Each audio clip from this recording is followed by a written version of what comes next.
Hi, I'm J. Lenora Bressler, and welcome to the February 26th, 2018 edition of the Bible Delight in the Details.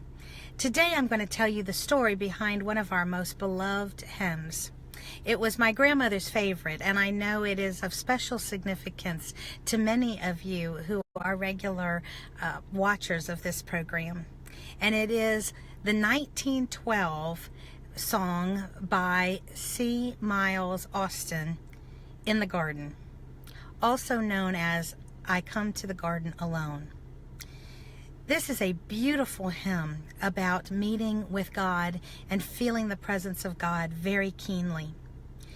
I know that my grandmother, who loved gardens and who especially loved roses and beautiful flowers, would often talk about this hymn being meaningful to her, as she would literally walk in a garden and feel very close to the Lord, both figuratively and literally.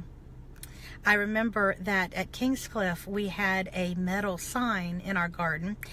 Over the years, the paint had chipped off and all, but there was a bird on top of the saying, and it said, "One is closer to God's heart in a garden than anywhere else on earth." It is interesting to me that some of the most important, actually the most important events in all of the Bible happened in gardens. The fall of man, following that great creation scene by God of man and woman in his own image, occurred in the Garden of Eden.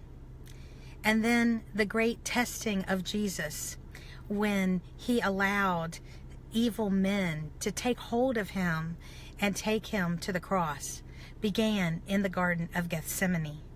And then, of course, the first proof of the resurrection happened in a garden, outside the garden tomb.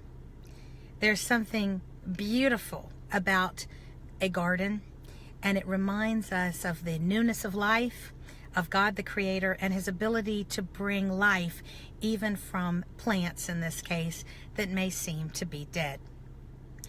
All of this was in the mind of the author of this hymn. He was an interesting man.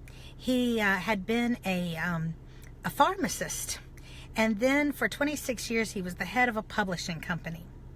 He described how in the year 1912, during an April day, he was sitting actually in his basement in New Jersey, a very dark room, very unlike a garden, but it was where he kept some of his photographic equipment.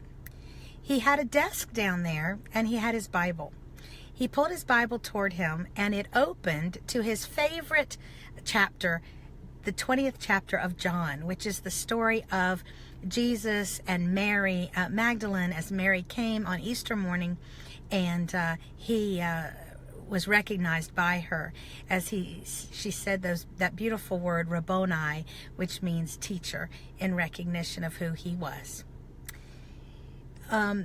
Miles said that as he read that once again, he went into almost a trance-like state.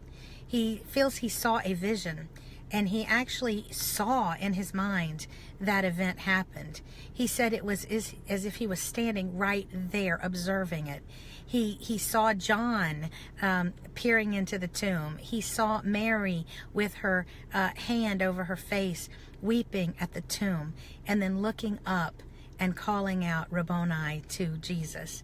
He said that he could see Jesus himself and recognized him as his God and King.